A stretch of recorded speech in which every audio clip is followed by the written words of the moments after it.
my show. In today's episode, we have a really special guest here with us today. Her name is Lisa Stringfellow. Hi Lisa, how are you today? I'm fine, Anika. How are you? I'm good. So could you please introduce yourself and tell us a little bit about your book? Sure. My name is Lisa Stringfellow. I am a debut middle grade author. My first book, A Comb of Wishes, just came out on February 8th, 2022. It is a fantasy about a girl who makes a wish on a mermaid's comb. I live in New England, in Boston, Massachusetts, and I'm also a classroom teacher. That's great. I love the way, I love that your book, I've read your book, it's amazing. It's like so magical. It has like unique characters, magic, which is like every single thing every reader who loves fantasy would love, right? Thank you. Elements, the fantasy elements, it's unique with different diverse characters. And right now the world needs to see diverse characters. Like they need more characters who are not represented much in movies, TV shows, or like in general, in the general world. Anyways, Yeah, absolutely. I agree. yeah. And my second question for you, this one is kind of like more like really deep. Kind of depends on like what kind of answer you give. But what does success mean to you, and what's the definition of success to you?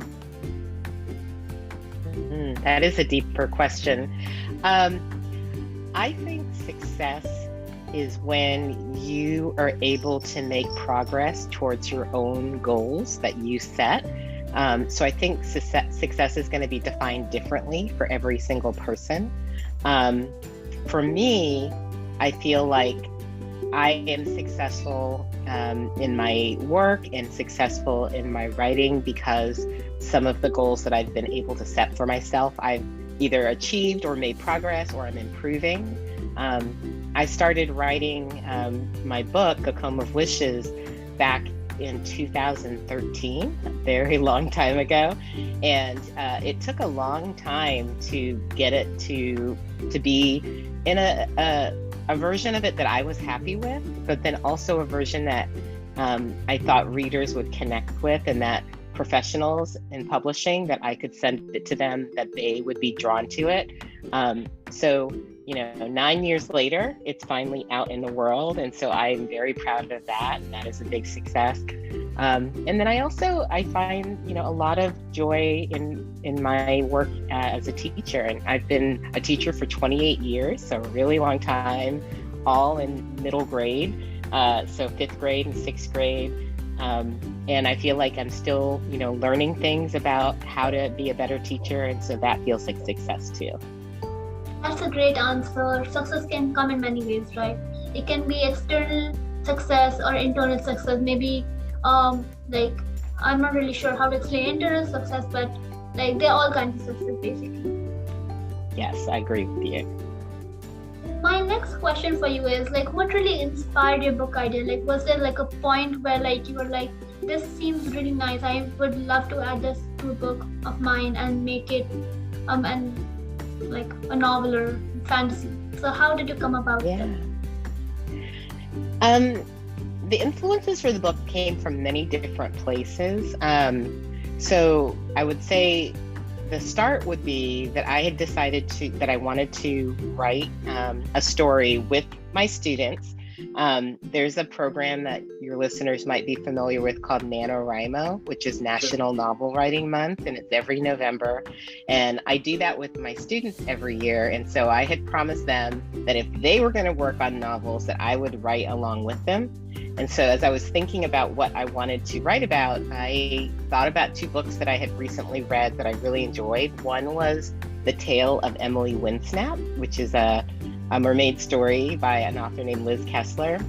Very lighthearted, about a seventh grade girl who is going out for her tryouts on the swim team and puts her feet in the pool, and suddenly her legs turn into a tail, and she discovers that she's part mermaid.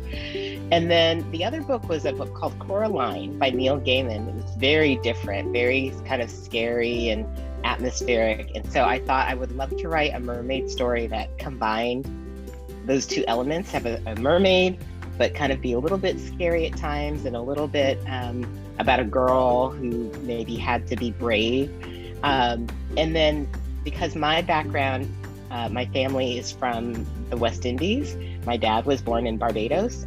It was very natural for me to think about setting it there. So it's set in the Caribbean, on an island that's very similar to Barbados.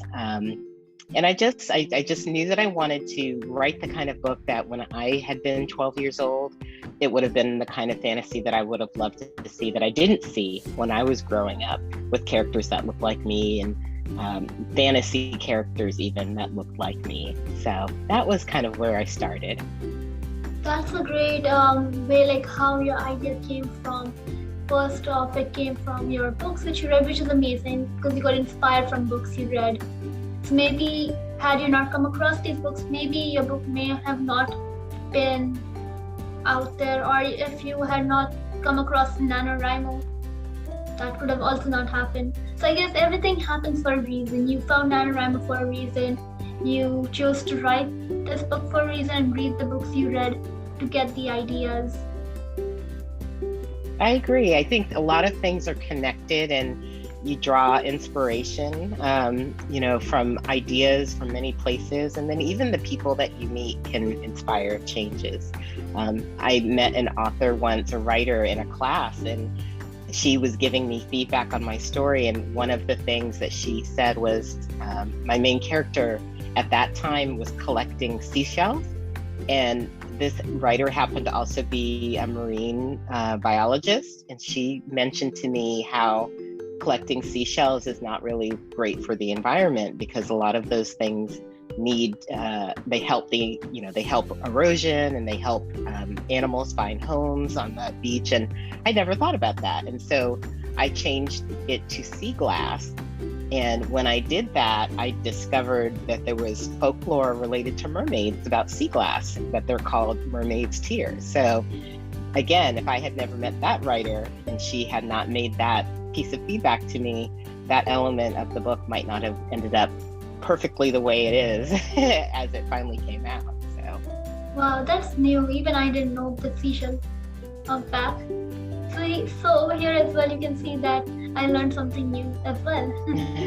Because actually like when I'm interviewing different authors, illustrators, I always learn something new, because as a young writer, I am trying to learn new things, because no one, even if you're a good author with millions of books, even then you still have something to learn. There's never a time, because like over time the writing skills and like the writing habits which the people have evolve. So which means like right now maybe people are into fantasy, and then the next time maybe they might be into some other kind of fantasy, like fantasy but then more evolved fantasy or something like that. yes, I think there's always things to learn, and we're always improving, and you just have to be open-minded to catch all of those things. Yeah. My next question would be that what do you think makes a good story? Like, how do you know whether the idea you're getting will actually make a good story or not? Sometimes you actually have to start writing it before you decide whether it's going to be a good story or not. I tend to be the kind of writer who, there's two groups. People call themselves either pantsters or plotters. And so pantsters write by the seat of their pants, and they kind of just make it up as they go. And then the plotters outline everything before they start writing. I think I'm a little bit in the middle. So sometimes people call those people in the middle plotsters or pants, they kind of combine the words. So sometimes I have to write a little bit and see where the idea is going before I decide if it's going to work. But I think once an idea just like won't leave you, that's usually a story that you need to get out and to tell it. I think when readers, like when you write something and you start to share it with other people for feedback, when they can connect with the character's emotions and that they feel invested in what happens to the character, that's a way to know that you have a good story, when people care about your character. So I always think that's a good sign, when people read something and they go, oh my gosh, I just wanted to give that character a hug, or I really cared what they were doing, that tells me I'm on the right track.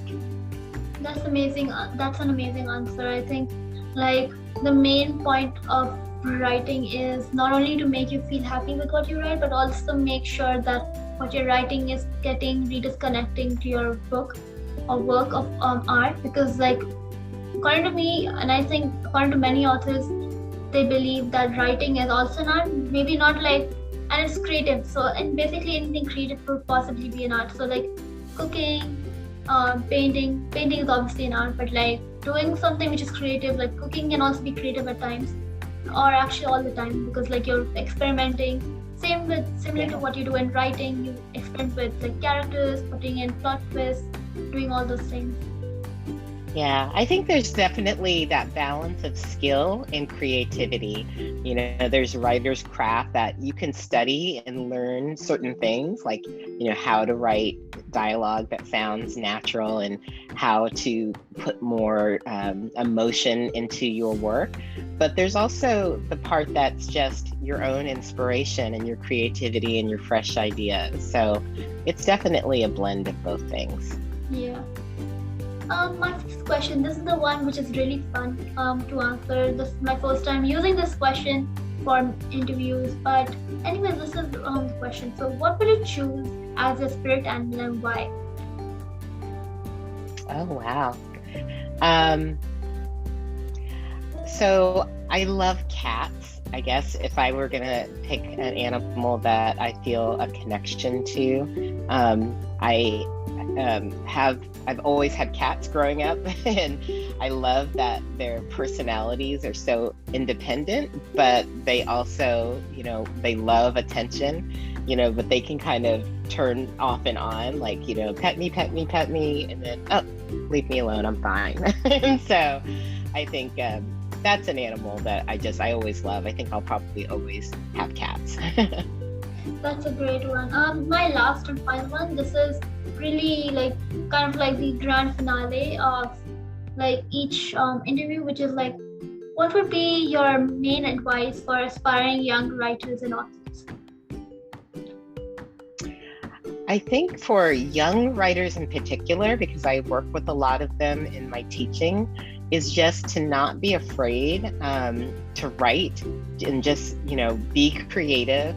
I think one of the things that's really great about the NaNoWriMo program is it teaches you, or at least encourages you, to not edit yourself, that you can just get those ideas on the page. And then once you have something written and you've finished it, or, gotten a big part of it out, then you can start look at how to make it better and how to improve it and what needs to change. I think so often as writers, and I've done this myself, get stuck on polishing and line editing and just going over and over the beginning just to make it perfect. And you disregard the fact that you have to finish the story, which is really important before you can start polishing it. Or you just get stuck and you feel like you can't write because it's not good enough. And so I think that's really important, to just encourage yourself to write everything out. And it can be horrible, and don't worry about that, because it's kind of like you're putting a big pile of sand on a table, and then once you have it, you can build a sandcastle out of it. So get the words out, don't edit yourself, don't be like a critic of your work until you have a chance to start making it into something really beautiful. That's an amazing advice you have given, because I think like every young writer at some point, like including me actually, is that like when you're writing, you feel like editing it badly, and when you do that, in the end that anyways you're going to be editing it. So the time you're spending editing your book would be of no use, since like you're going to be editing in the end and you have to finish writing. So you can instead use the time to actually work on your book, and then in the end do the editing. So I love the tip you gave. I think everyone is going to benefit from this. Anyways, that's the end of the episode. I loved having you on the show, and yeah. Thank you so much for having me. I really enjoyed speaking with you and with your listeners. Thank you so much. So, anyways, guys, that's the end of the episode. You can find Lisa's website link, and to read her book, definitely check out her book. It's amazing. And if you want to connect with her, you can find her email like connection pages through her website. I'll be linking it in the link below, in the box below. And yeah, so I'll see you all next Sunday. And yeah, bye guys.